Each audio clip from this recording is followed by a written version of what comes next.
Vamos a enlazarnos con Francisco Mendoza hasta el Ecuador, director de la Fundación Libre Razón, para que nos cuente cuál es la información más reciente que él tiene. Francisco, buenos días. Muy buenos días, Leonardo. Gracias por hacer eco de las voces acá en Ecuador. Bueno, últimamente, y les escuchaba justamente la información que estaban brindando, en esta mañana se han confirmado algunos puntos adicionales. Lo primero son los 70 detenidos ya entre todas las operaciones de la noche de ayer y el día de hoy. 70 detenidos que incluyen a los 15, 16 asaltantes del medio de comunicación de TC ayer a mediodía. Adicionalmente, también estamos en una disyuntiva por el decreto 111 en el cual se declara y se reconoce la guerra interna, el conflicto armado interno, y con las declaraciones del día de ayer del Comando Conjunto de las Fuerzas Armadas, también estamos a la espera de ver las reacciones ante la declaración de que todos estos 22 grupos, GDOs, grupos de crimen organizado, pues son un objetivo militar. Hasta el momento la cifra de fallecidos no es clara, sin embargo no superan a los 2 dígitos. Ayer en la noche existieron algunos atentados adicionales y quiero ser muy claro en algo. Esto no es algo nuevo, esto no es algo que se da de la noche a la mañana y tomaba como referencia el 2022. En octubre de 2022, entre el 31 de octubre y el 6 de noviembre del 2022, ya existieron y se evidenciaron 54 atentados de este estilo. Siempre se generan estos casos, estos momentos como reacción por parte de las bandas a algo adicional. La pregunta aquí es ¿a qué están reaccionando? ¿Por qué están tomando estas medidas y a quién quieren afectar? Son tus hipótesis, ¿cuáles son las líneas? Entra efectivamente el gobierno de Noboa, había anunciado que entraría con una política de mano dura, una reconfiguración de todo lo que es pues, el arreglo político, el funcionamiento general del Ecuador. Ayúdanos a entender, la audiencia que nos escucha, que nos ve en todo el país, en todo México, y ¿cuáles son tus líneas generales de interpretación, Francisco? Claro que sí. En primera instancia hay que tomar en cuenta algunos hechos anteriores. El día 7 de enero escapa de la cárcel del litoral en Guayaquil el narcotraficante más peligroso que tiene este país. Y dada la información... ¿Es el que llaman Fito o el Salvaje? Fito, alias Fito, de apellido Macías, que también tiene un hermano involucrado en todo esto, pero cuando él escapa, él primero no se sabe o no se esclarece cuándo mismo escapó, si el 7 de enero o como dicen muchos medios, el 25 de diciembre. Y cuando él se escapa, él dice que no va a volver y que no va a ser presa de todo este movimiento y toda esta política contra las bandas delictivas. Él se escapa, obviamente, en coordinación y me imagino que sobornando y en articulación con quienes lo resguardaban. Por eso la guía, no guía penitenciaria, la directora de la cárcel donde él estaba, sale del país y no lo encuentran hasta el día de hoy. 2 días después se anuncia que van a incrementar preguntas en la consulta popular que ha planteado el presidente Daniel Noboa y se incluye la pregunta que ya estaba considerada en la última consulta popular del presidente Lasso, que es la extradición de este tipo de delincuentes modificando la Constitución. Acto seguido, cuando se conoce de un plan como para mover a criminales de alta peligrosidad a cárceles de mejor resguardo, más lo de la pregunta de la consulta popular, empiezan a existir estos atentados, que ya lo vimos en octubre del 2022 por motivos muy similares. Cada vez que se los incomoda, cada vez que se los quiere poner en orden, surgen este tipo de atentados. Solamente, y con esto finalizo la idea, un agravante. Esta es la primera crisis de este gobierno y hemos evidenciado que lastimosamente este gobierno no está preparado para afrontar algo de esta magnitud. La reacción fue muy tardía.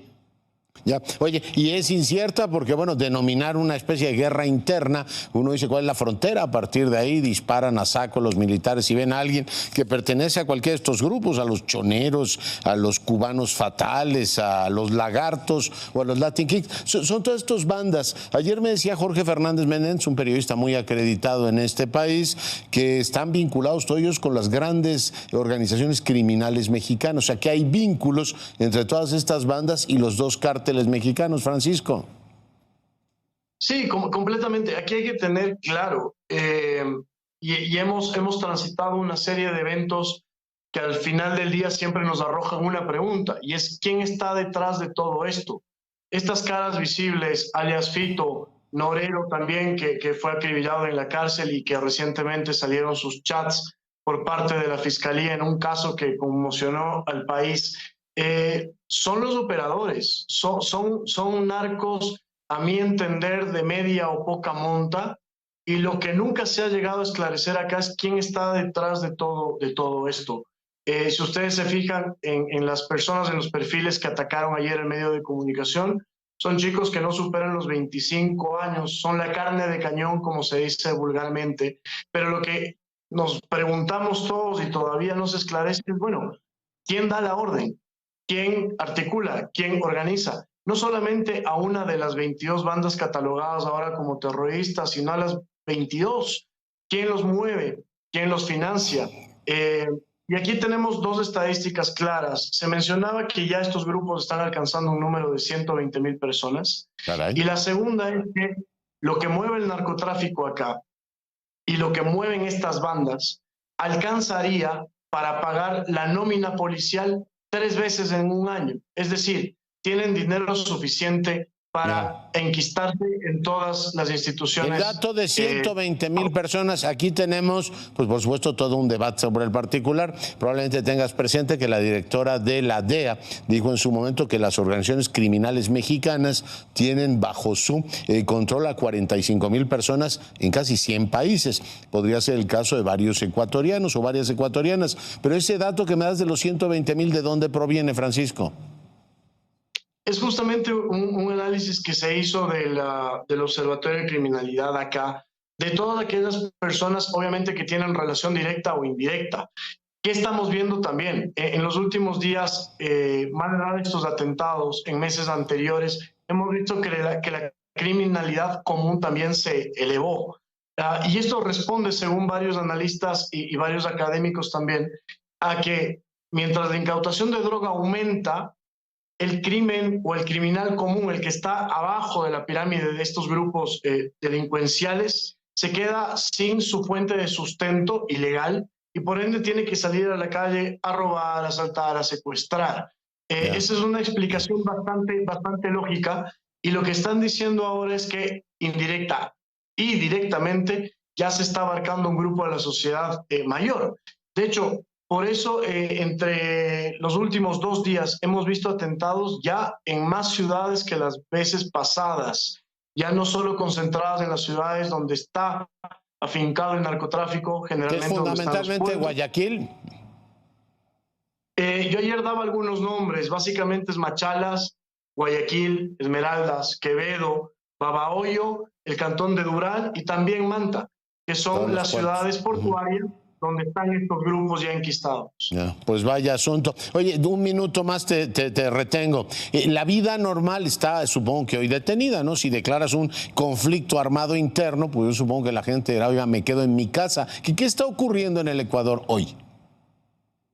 A ver, adolecemos de un problema. No tenemos una voz de liderazgo acá que diga cómo tienen que ser las cosas. Nadie se ha manifestado ni dando calma, ni dando directrices sobre lo que las familias tienen que hacer. Entonces, esto básicamente es un libre albedrío. Muchas familias van a salir a trabajar, no tienen otra opción. Muchas podrán quedarse en casa. Lo que sí se ha dado directrices es para los estudiantes, quienes harán estudio telemático. Es lo único cierto hoy en día. Y aquí sí hay que hacer un mea culpa. El día de ayer, 2 ciudades, las más grandes del país, entraron en caos, especialmente Quito, por no tener lineamientos ni directrices claras y por no dar una sensación o de calma o de cómo se tienen que hacer las cosas. Innecesariamente cayó en caos Quito vehicular, la gente no pudo llegar a sus hogares, cuando en Quito no existió ningún atentado grave, ni siquiera ningún atentado. Entonces, adolecemos también de ese liderazgo que pone un poco de tranquilidad y sobre todo de orden. Bueno, pues Francisco, te agradezco mucho el enlace. Buenos días, nos mantenemos pendientes. Claro que sí, Leonardo, muchas gracias. Gracias.